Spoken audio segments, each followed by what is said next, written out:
Turning back over to Storm Watch 12, meteorologist Josh Colbert this morning looking at some of the colors that we see there on your screen. Don't know what it means, but I know it's not necessarily a good thing.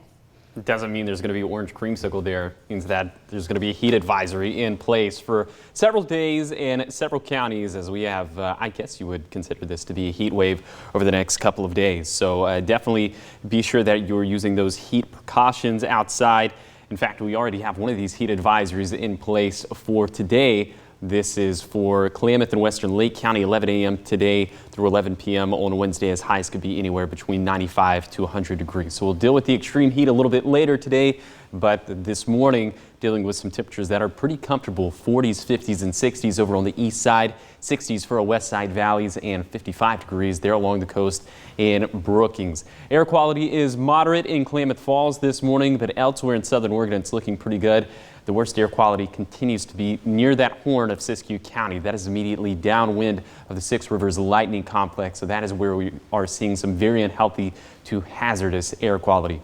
So for today, it is going to be very balmy outside. All of us are going to be near 100 degrees, especially in the west side valleys.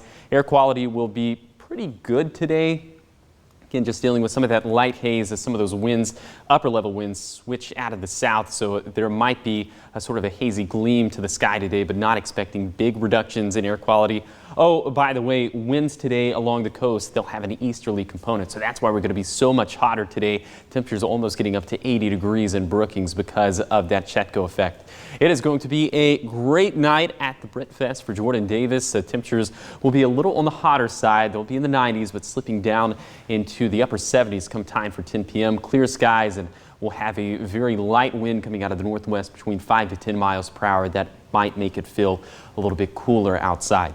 Then overnight, temperatures are going to feel pretty good, especially compared to what we're going to endure during the afternoon, as we'll be in the 50s and 60s over on the east side. We'll have some clouds starting to bubble up, and that is just a preface to some of the weather that we're going to see on Wednesday. I'll touch on that here in a second, but very comfortable in our west side valleys and a few clouds there along the southern Oregon coastline.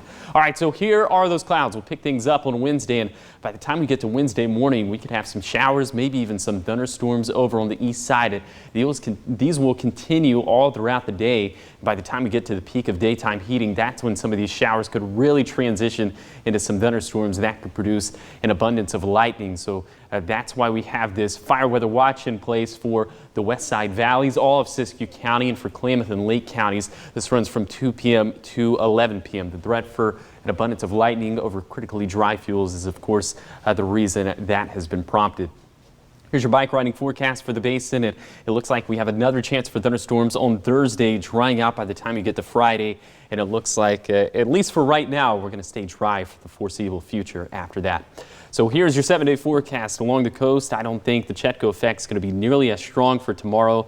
And then we're going to have the marine layer coming back. And so that'll cool off temperatures just a bit, and also bringing back some clouds.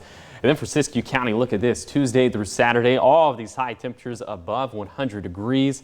But of course, we are very concerned about that lightning potential for Wednesday and Thursday. Also, we're concerned about it over on the east side, especially for Lake County. But think back to last week where we had 1,000 lightning strikes in Lake County, and we got pretty lucky. We didn't have any big wildfire starts, so hopefully we can have some of that luck for Wednesday and Thursday. Also tracking that lightning potential for the Cascades and Siskiyous. And then for the Rogue Valley, maybe some thunderstorms even sneaking into the valley for Wednesday and Thursday. But the main concern is going to be the extreme heat.